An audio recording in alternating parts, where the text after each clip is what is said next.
जय हिंद। मैं colonel Balwant Singh, president Akhil Bharatiya पूर्व सैनिक सेवा परिषद उधमपुर। एक्सर्विसमैन वेलफेयर स्कीम्स को लेके मैंने बहुत सारे वीडियोस पहले भी अपलोड किए हैं और काफ़ी लोगों को जिसके लिए जो स्कीम एप्लीकेबल थी उनको फ़ायदा भी हुआ है।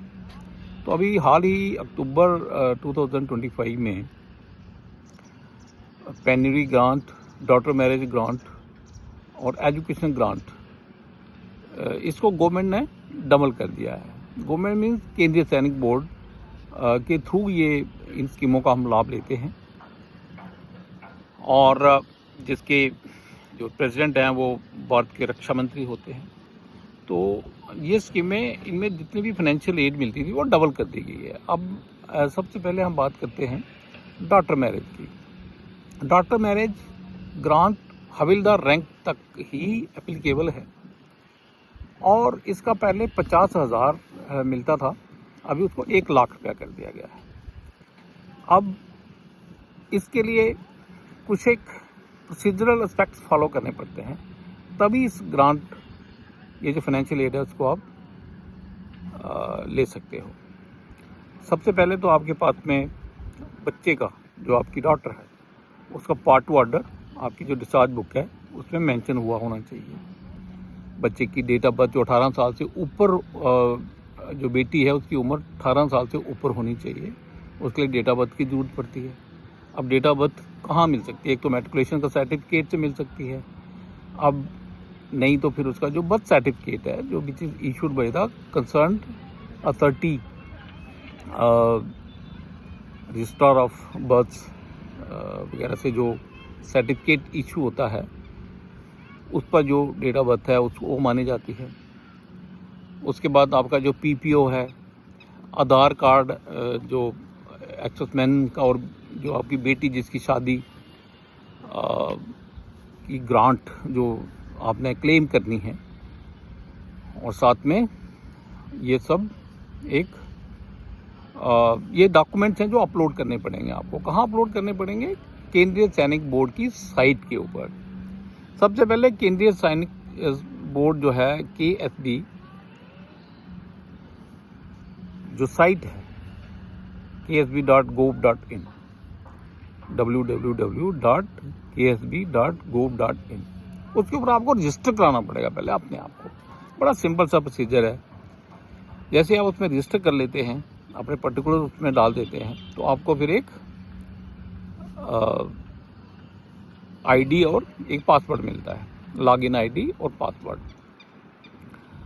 वो जनरेट होने के बाद में आप कभी भी उसमें लॉगिन कर सकते हो KSB की साइट के ऊपर, और उसमें प्रावधान है अलग अलग एप्लीकेशन सबमिट करने की। और डॉटर मैरिज ग्रांट का भी एक टैब मिलेगा, उसको आप जब खोलेंगे तो पूरी एप्लीकेशन खुल जाएगी। उसमें आपने अपने पर्टिकुलर्स भरने हैं और जो डॉक्यूमेंट्स हैं वो अपलोड करने हैं। ये आप जो अपलोड किए हुए डॉक्यूमेंट्स हैं पहले जिला सैनिक बोर्ड में जाते हैं, वहाँ से उनको आगे राज्य सैनिक बोर्ड में भेजा जाता है और वहाँ से फिर आगे केंद्रीय सैनिक बोर्ड में जब वो पहुँचते हैं तो वहाँ से डॉटर मैरिज ग्रांट की जो अमाउंट है वो रिलीज़ होती है। इसका एक प्रावधान यह है कि 180 दिन के अंदर 180 डेज में आपने इसको क्लेम कराना है। शादी होने के बाद 180 डेज अगर ओवर छूट हो जाते हैं तो फिर ये ग्रांट नहीं मिलती है, तो इसलिए शादी होने के तुरंत बाद इसके लिए अप्लाई कर देना चाहिए। और क्योंकि ये अभी डबल हो गई है, पहले 50,000 थी, अभी 1 लाख हो गई है, और ये हविलदार रैंक तक एप्लीकेबल है। अब कुछ लोग ऐसे हैं जो जैसे 71 वार वेटरन्स हैं या 71 वार के जो सोल्जर्स थे, या जो बाकी सोल्जर्स रिटायरमेंट के बाद अनफॉर्चुनेटली एक्सपायर हो रखे हैं, तो उनकी जो आगे वाइफ्स हैं वो भी इसको क्लेम करा सकते हैं। अब क्वेश्चन ये है कि भाई डॉक्यूमेंटेशन, अगर डॉक्यूमेंटेशन में पार्ट 2 ऑर्डर नहीं है तो अब क्या करें? तो डॉक्यूमेंटेशन के लिए आपको उसका पार्ट 2 ऑर्डर, बेटी का भी आपकी बेटी करके है तो वो पार्ट 2 ऑर्डर उसमें होना चाहिए। इसलिए ये मैसेज सभी को जाना चाहिए, जो लोग रिटायर भी नहीं हुए हैं, अभी रिटायर होने वाले हैं, या जो भी सर्विस में हैं इस समय, तो उनको पार्ट 2 ऑर्डर बच्चों के समय पर करवा लेनी चाहिए।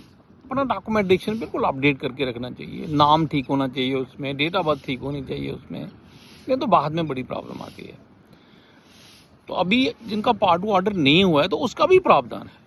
आप अपने जिला सैनिक बोर्ड में जाके जो डिस्चार्ज बुक है एक्सेसमैन की, पीपीओ, अगर क्योंकि पेंशन तो मिल ही रही है, जो एक्सेसमैन की वाइफ हैं पीछे रह गई हैं, उनको एक्सेसमैन होने के नाते, कि वाइफ होने के नाते उनको पेंशन मिल रही है। तो पीपीओ, आधार कार्ड, फिर इसमें एक एफिडेविट लगता है कि भाई ये बेटी फलाने फलाने की है, एफिडेविट में भी डिक्लेयर करना है, फिर एक एप्लीकेशन देनी है। ये सब चीज़ें बड़े आसान तरीके से हो जाती हैं और इसको फिर हम ZSW के थ्रू रिकॉर्ड ऑफिस में, कंसर्न रिकॉर्ड ऑफिस में भेजते हैं। जैसे अगर डोगरा का रिकॉर्ड ऑफिस है, या जैक राइफल का है, जैकलाई का है, जहाँ का भी है, और वहाँ पर फिर उसको पूरे उसके डॉक्यूमेंट्स देखे जाते हैं, पीछे की पूरी फाइलें खोल के देखा जाता है, हाँ भाई ये ठीक है, तो उसका भी पार्ट 2 ऑर्डर हो जाता है। और जब पार्ट 2 ऑर्डर हो जाता है तो उसके बाद ही आप इस डॉटर मैरिज ग्रांट को क्लेम कर सकते हो।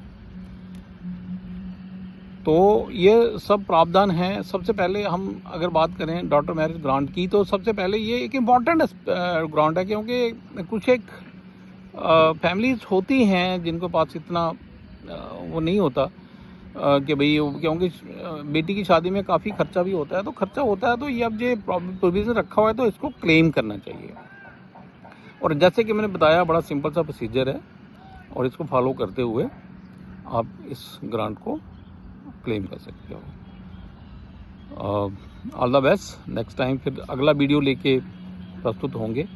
और इस तरह से सभी जो लोग आपके आसपास भी रहते हैं, जिनकी बेटी की शादी है, किसी की हवलदार रैंक से रिटायर हुआ है, या उसके नीचे रैंक से रिटायर हुआ है, उसको आपने अवेयर करना है कि भाई ये भी एक प्रोविज़न है और इसको आप क्लेम करिए और उसकी हेल्प करिए। अगर आप KSB साइट पे जाके खुद रजिस्टर नहीं हो सकते या कुछ वैसे आपको पता नहीं लग रहा है, तो किसी साइबर कैफ़े में जाके कर सकते हैं, या जिला सैनिक बोर्ड में जाओगे वो भी आपकी हेल्प करेंगे। तो इस तरह से इस ग्रांट को आप क्लेम करके अपनी डॉटर की मैरिज में ये जो अमाउंट है इसको स्पेंड कर सकते हैं। All the best, God bless you all, जय हिंद।